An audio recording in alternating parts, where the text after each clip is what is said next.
अस्सलाम वालेकुम, मैं हूं अरबाब जहांगीर। आप देख रहे हैं मेरा यूट्यूब चैनल और पाकिस्तान भर के मेडिकल स्टूडेंट्स और डॉक्टर्स के लिए बहुत ही अहम खबर और बहुत ही अहम अपडेट है और बहुत बड़ी खुशखबरी है इस वीडियो में। तो ये खुशखबरी क्या है, ये अहम अपडेट क्या है, इससे मैं आपको अपडेट करता हूं। अच्छा, गुज़िश्ता 2-3 वीडियोज़ में मैं आपको पूरा सिनेरियो बता रहा था, पूरी सिचुएशन से मैंने आपको अपडेट किया था कि किस तरह से प्रेसिडेंट ऑफ पाकिस्तान ने जो इजलास है, जॉइंट सेशन ये तलब किया है, क्यों किया है, इसकी वजह क्या है, ये मुख्तसरन एक बार फिर मैं आपको बता देता हूँ ताकि जो लोग नहीं देख सके थे उनको पता चल जाए कि ये जो कल जो प्रेसिडेंट ऑफ पाकिस्तान खिताब करेंगे वो जॉइंट सेशन से जो उन्होंने इजलास बुलाया उसमें कोई बिल वगैरह कुछ भी पेश नहीं होगा। वो सिर्फ एक रूटीन की कार्रवाई होती है जो कि हर साल होती है, चूँकि पार्लिमानी साल ख़त्म हो रहा होता है। ये चौथा पार्लिमानी साल ख़त्म हुआ है इस हुकूमत का, ओवरऑल ये इस पार्लियामेंट का, हुकूमत का नहीं, हुकूमत तो चेंज हो चुकी है, पार्लियामेंट का।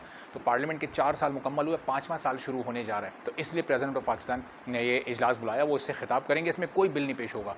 और मैंने आपको ये बताया था कि उस इजलास के फ़ौरन बाद ये ऐलान होगा कि कौमी असम्बली का इजलास कब होना है। तो वो ऐलान हो चुका है, वो उस इजलास से पहले ही हो चुका। ये मैंने आपको पिछली वीडियो में बता दिया था कि इस जो जॉइंट सेशन है इसके फ़ौरी बाद ये इजलास बुलाया जाएगा कौमी असम्बली का, क्योंकि ये पार्लिमानी साल का पहला इजलास होगा। जो पार्लियामेंट का एक अपना सेशन होता है जो कि 2018 में शुरू हुआ था, वो अब बढ़ते बढ़ते उसके 4 साल ख़त्म हो गए, आखिरी साल उसका शुरू हो रहा है। तो ये उसका पहला सेशन होगा पार्लिमानी साल का।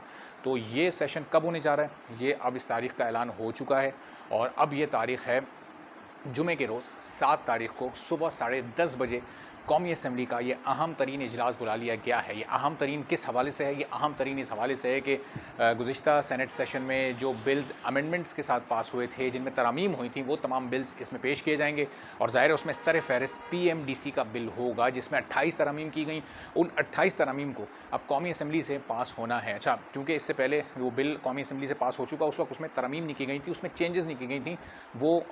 वो बिल था जो कि एक अपनी असली हालत में पेश किया गया था। फिर जब वो स्टैंडिंग कमेटी के पास गया तो वहाँ पर, और फिर जब सेनेट में आया तो उसमें कुछ तरमीम की गई। तो अब उन तरमीम का कौमी असम्बली से पास होना भी ज़रूरी है, चूँकि कौमी असम्बली और सेनेट ये दोनों मिलकर जब एक बिल को पास करते हैं तो फिर वो प्रेसिडेंट ऑफ पाकिस्तान के पास जाता है, फिर वो सिग्नेचर करते हैं, तो फिर वो एक लॉ की शक्ल इख्तियार करता है और फिर वो जो भी जिस इदारे से मुताल्लिक हो, जिस कंपनी से मुताल्लिक हो, जिससे भी मुताल्लिक हो, फिर वो इदारा फंक्शनल होकर अपना काम शुरू करता है। तो अब ये 7 अक्टूबर को यानी जुमे के रोज़ ये कोई जुमे की नमाज़ से पहले आपको एक खुशखबरी मिल जाएगी।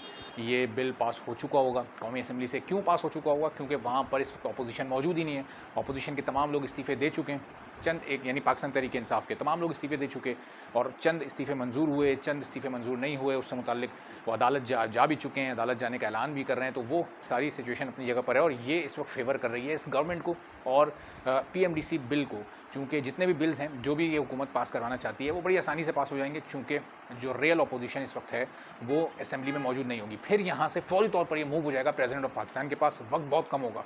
वक्त इसलिए कम होगा क्योंकि 20 तारीख को जॉइंट सेशन का इजलास है और वो इजलास है जिसमें कि फिर जो एक रूटीन की कार्रवाई होती है वो होनी है। उसमें बिल्स जो प्रेसिडेंट ऑफ पाकिस्तान रिजेक्ट करेंगे वो पेश होने हैं, जिन पे सदर नहीं कोई उनको कोई एतराज़ नहीं होता वो तो चले लॉ बन जाएगा, लेकिन जिन पर वो कोई एतराज़ उठाते हैं तो वो इन दिनों में वो एतराज़ दूर करके फिर उसको जॉइंट सेशन से पास करवाया जाएगा। तो अगर प्रेसिडेंट ऑफ पाकिस्तान, वैसे तो उम्मीद यही है कि जैसे ही वो टेबल होगा वो उसी रोज़ या 1-2 रोज़ में उसको वो साइन कर देंगे। अब चूँकि जुमे को इजलास हो रहा है तो ये बिल टेबल होते होते शायद सैटरडे हो जाए और फिर उसके बाद संडे आ जाता है। तो हो सकता है कि मंडे या ट्यूसडे तक ये बिल प्रेसिडेंट ऑफ पाकिस्तान के पास से साइन हो जाए। तो अब आप तमाम लोगों की जो इंतज़ार की घड़ियाँ हैं वो बस बिल्कुल ख़त्म होने वाली हैं।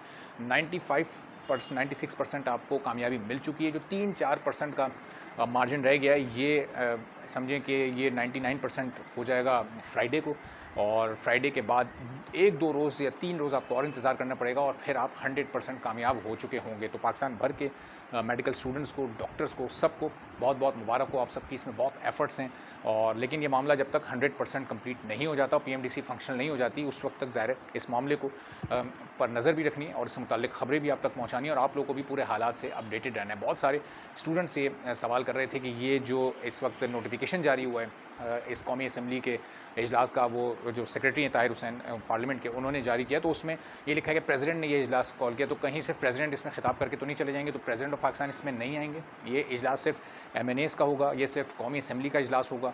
प्रेसिडेंट ऑफ पाकिस्तान की जानिब से वो फॉर्मली इसलिए बुलाया गया चूँकि ये, जैसा मैंने आपको पहले भी बताया, कि ये पार्लिमानी साल का ये पहला इजलास है, इसलिए इसको प्रेसिडेंट ऑफ पाकिस्तान ने इसको इसका इनिशिएटिव लिया है। तो ये उनकी तरफ से ज़रूर एक फॉर्मली दावतनामा होता है सब MNAs को, और ये इन्फॉर्म किया जाता है कि ये इस दिन पहला इजलास है, तो आप लोग ज़रूर आएँ और पहले पार्लिमानी इजलास में शिरकत करें। तो घबराने की कोई बात नहीं है, परेशान होने की बिल्कुल कोई बात नहीं है। अब सब कुछ अच्छा होने जा रहा है, चंद घंटे बाकी बचे हैं। आप जिस वक्त आप ये वीडियो देख रहे होंगे, कुछ लोग जब देख रहे होंगे शायद 42 घंटे का वक्त बाकी बचा होगा, कुछ लोग थोड़ा देर से देखेंगे तो उस वक्त 38 या 40 घंटे का वक्त बाकी बचा होगा। बहरहाल अब सिर्फ घंटों पे बात आ गई, अब दिनों पे बात नहीं है, क्योंकि अब 2 दिन भी पूरे नहीं हैं इस दरमियान में, अब घंटे हैं। ये घंटे पीछे होते जाएंगे, आपकी कामयाबी आगे बढ़ती रहेगी और आप कामयाबी के नज़दीक होते रहेंगे। तो आने वाली वीडियोज़ में इंशाल्लाह इस बारे में और जो आपके सवालात हैं, जो और दीगर इशूज़ हैं, उससे मुताल्लिक भी इंशाल्लाह मैं आपको अपडेटेड रखूँगा। तो जो लोग चैनल सब्सक्राइब नहीं कर सके, बराए मेहरबानी चैनल को सब्सक्राइब कर लें, ताकि ये तमाम वीडियोज़, इन्फॉर्मेशन, तमाम ख़बरें और फिर हालात से बाखबर आप रह सकें। चूँकि जो ये मामला है, इसके साथ साथ जो इस वक्त ओवरऑल, क्योंकि अब आप प्रोफेशनल लाइफ में दाखिल हो रहे हैं, तो जो सियासी मामलात हैं, जो सियासी हालात हैं, कौन इस बिल को सपोर्ट करता है, कौन नहीं करता, जो करता है वो क्यों करता है, जो नहीं करता उसकी क्या वजूहत हैं, ये तमाम चीज़ें भी आपके लिए जानना बहुत ज़रूरी है। चूँकि आगे अब 2-3 साल बाद आप में से अक्सर लोग अपनी प्रोफेशनल लाइफ में दाखिल हो जाएंगे, तो हालात से बाखबर रहना वक्त की ज़रूरत भी है और आप सबका हक़ भी है। इजाज़त दीजिए, अगली वीडियो में फिर आपसे मुलाकात होगी। अल्लाह हाफ़िज़।